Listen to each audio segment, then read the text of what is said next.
एक टॉपिक पर आज मुझे आपसे चर्चा करना बहुत अति आवश्यक हो गया है। अभी मैंने आपको दिखा भी दिया, अखबार की कटिंग भी दिखा दी है, जिसमें अब वास्तविकता क्या है मैं इस विषय पे तो नहीं कह सकता, लेकिन अगर उस बच्चे ने जो है अंग्रेजी को इतना बोझ समझ लिया या अंग्रेजी उससे इतने उसके ऊपर इतनी हावी हो गई कि उसे आत्महत्या तक का गलत कदम उठाना पड़ा, तो मुझे लगता है कि ये टॉपिक सबसे इम्पोर्टेंट है।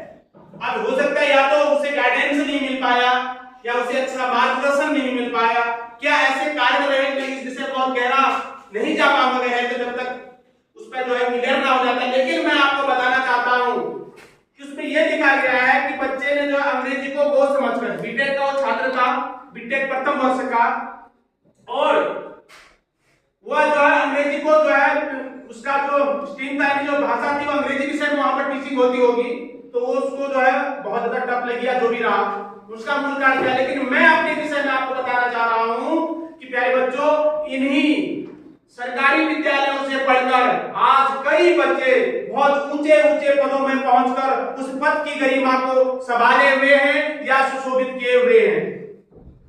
ठीक है, वास्तविकता यह है कि क्यों नहीं ऐसा हो सकता है। मैं आपको बताऊं, मंगेश घिल्डियाल जी आपने सुना होगा, इस समय पीएमओ कार्यालय में है, इसमें उससे पूर्व रुद्रप्रयाग, बागेश्वर कई जनपदों के जिलाधिकारी भी रह चुके हैं, डीएम रह चुके हैं, और वर्तमान में पीएमओ में वो जो है प्राइम मिनिस्टर ऑफिस में जो है वहां पर कार्यरत है।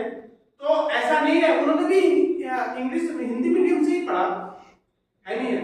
मैं पुनः उस बच्चे से तुलना नहीं, लेकिन मैं आपसे बताना चाह रहा हूं, जीवन में कितनी भी कठिनाइयां आए, हमेशा उन कठिनाइयों का आपको सामना करना चाहिए, उनका डटकर मुकाबला करना चाहिए, न कि उनसे भयभीत हो जाना चाहिए। अगर वो इस तरह की जब कहानियां पढ़ने को मिलती हैं तो मन बड़ा स्तब्ध हो जाता है, दुखी हो जाता है कि हम इतनी जल्दी हार क्यों मान लेते हैं। जब एक चींटी आप देखते कितनी बार चढ़ती है, फिर गिरती है, फिर चढ़ती है, फिर गिरती है, और एक बार वो सफल हो जाती है। एक रस्सी से जो है ऊपर नीचे कुएं से जो हम पानी निकालते हैं, वो रस्सी जो है निर्जीव होकर भी जो है इस पत्थर पर जो निशान कर देती है। फिर आप और हम कोई मानव है, क्या नहीं हो सकता करने से, है नहीं। अरे नहीं हो रहा था तो छोड़ देता उस पढ़ाई को, मना। मैं एक बात कह रहा हूं, हमारे पास और ऑप्शन भी तो थे। क्या बीटेक करना ही जिंदगी का अंतिम उद्देश्य है? क्या बीटेक करने के बाद ही मेरा जीवन सफल हो सकता है? ये जरूरी तो नहीं। मुझे लग रहा है कि वो चीज मेरे से नहीं कवर हो रही, मैं दूसरा रास्ता अपना लूंगा। जीवन को चलाने के लिए कई रास्ते हैं। अब अभिभावक अच्छी तरह मार्गदर्शन नहीं दे पाए या क्या रहा वो तो मैं नहीं कहूंगा, लेकिन मैं आपसे यही कहूंगा, जीवन में कितने भी ऐसे उतार चढ़ाव आए, आप कभी हार मत मानना। अरे उसका रास्ता ढूंढना। जीवन में ऐसी कोई समस्या नहीं है जिसका समाधान नहीं है। इस दुनिया में ऐसी किसी भी समस्या ने जन्म नहीं लिया है जिसका समाधान नहीं हुआ है। समस्या तभी जन्म लेती है जब वो अपने साथ समाधान भी लेकर आती है।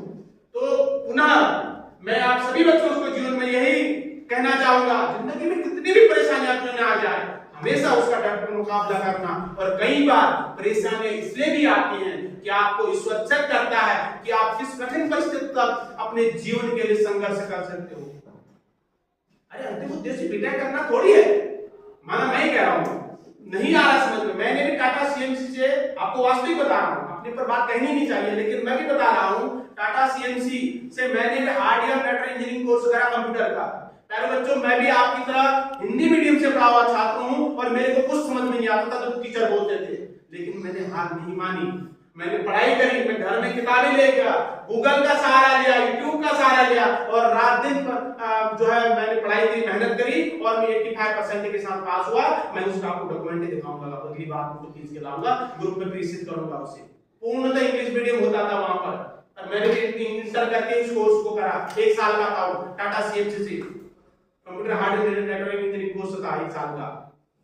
लेकिन बिल्कुल टीचर फुली इंग्लिश बोलते थे, जबकि मैं भी हिंदी मीडियम से पढ़ा हुआ छात्र था, मेरे को कुछ नहीं आता था समझ में, मैं कभी हारा भी नहीं। एक दिन मायूस जरूर हुआ, लेकिन मैंने बोला मायूस होने से थोड़ी समस्या का समाधान हो जाएगा, उसका डटकर मुकाबला करना चाहिए। किताबें ली, उनका ट्रांसलेशन करा, और अभी भी कई ऐसे ऑनलाइन क्लासेस लेता हूं मैं जिनमें हिंदी शब्द चलता ही नहीं है, लेकिन मैं फिर भी सुनता हूं, अरे कुछ तो मेरी समझ में आएगा, है नहीं है। और फिर देखता हूं, बुकें ऑनलाइन मंगा ली, उनका ट्रांसलेशन कर रहा हूं, कोई दिक्कत नहीं है। इसलिए यही आपको हमेशा जीवन भर के लिए प्रेरणा दे रहा हूं। आज आपसे निवेदन भी कर रहा हूं, जिंदगी में कितनी ही कठिनाइयां क्यों ना आ जाए, आप कभी अपना हौसला मत करना और ये रखना, अगर आपका जीवन कठिनाइयों से गुजर रहा है तो रास्ता अच्छी जगह जा रहा है, यानी आपका जीवन सही जगह पर जा रहा है। आराम करने वाले का जीवन कभी सही रास्ते नहीं जाता है, इस चीज का ध्यान रखिएगा। जो लोग जीवन में आराम करते हैं उनका जीवन कहीं सही रास्ते पर नहीं जाता है। आराम करने वाले का कैसे चले जाएगा? जो मैदान में उतरेगा, गिरेगा फिर उठेगा, गिरेगा फिर उठेगा, तब जाकर उसकी जिंदगी संभलेगी। इसलिए ये बहुत लोग जो है छोटी छोटी बातों को लेकर आहत होकर बहुत गलत कदम उठा देते हैं, लेकिन मैं आपको जानता हूं, कहना चाहता हूं, जीवन बहुत बड़ी मुश्किल से मिलता है, इस जीवन को ऐसे मत गवा देना। ठीक है, कोई बात नहीं, आपसे कहता रहा हूं, अगर आपको लगे कि आज इस रास्ते से नहीं हो पा रहा है तो कोई बात नहीं, आप देखना कई आईएएस लोग मुझे देखना 8 अटेम्प्ट करने के बाद आईएएस क्वालिफाई करते हैं फाइनली। क्या वो मौत के गले को ऐसे पंखे में लटक जाते हैं? मैं उस बच्चे के विषय में नहीं बोल रहा हूं, उसने ऐसा कदम क्यों उठाया। मैं आपसे ये कहना चाह रहा हूं कि जीवन में कितनी कठिनाइयां क्यों ना आ जाए, आप कभी गलत रास्ता मत अपनाना। जब ये आदमी 8वीं बार, मैं कई ऐसे आईएएस ऑफिसरों के आपको इंटरव्यू दिखा सुना दूंगा कि वो 7वीं बार तक जो है फाइनल तक नहीं पहुंच पाए और 8वीं बार वो फाइनल में जो है सिलेक्शन नहीं बैठे।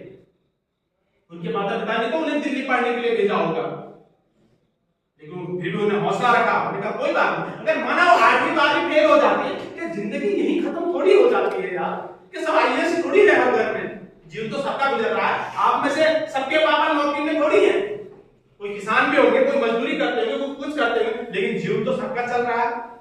उन्होंने तो ऐसा नहीं कराया मेरी नौकरी मिलेगी, मैं भी अब अपनी जिंदगी को समाप्त कर दूं। ठीक है, तो उस बच्चे को तो क्या पीड़ा हुई है ईश्वर ही जाने, वो बच्चा ही जाने, लेकिन मैं आपसे किसी निवेदन पुनः करना चाहूंगा, जीवन में कितनी ही कठिनाइयां क्यों ना आ जाए, हर कठिनाई का डटकर मुकाबला करना। परेशानियां जरूर आएंगी, लेकिन जब आप सफल हो जाएंगे ना, वो परेशानियां आपको बहुत लंबे समय तक क्या देंगी, खुशियां देंगी। ठीक हो गया, क्योंकि जब अंतिम परिणाम आ जाता है प्यारे बच्चों, तब आपको लगता है वास्तव में जीवन का संघर्ष था। ठीक है, अपनी पढ़ाई के लिए कभी पैसे खर्च हो, निवेश हो तो खूब पैसा निवेश करना अपनी पढ़ाई में, और अच्छा खाना खा पाओ कोई बात नहीं, कुछ समय स्टूडेंट लाइफ में अच्छा ना पहन पाओ कुछ समय कोई बात नहीं, पहले अपना जीवन संभाल लेना, और जैसे ही जीवन संभल जाएगा बाकी भूल आ सकता है स्वतः ही पूरी होनी शुरू हो जाएगी। तो उस खबर को पढ़कर मेरा मन बहुत आहत हुआ, और मैं कोशिश भी अभी करूंगा कि अगर वास्तव में उसके लिए इंग्लिश समस्या बनी है तो हम उसका डटकर से सामना करेंगे, डटकर मुकाबला करेंगे और दुगनी गति से मेहनत करेंगे कि कल हमारे किसी बच्चे को इस तरह से किसी भी समस्या से जूझना ना पड़े। ठीक है।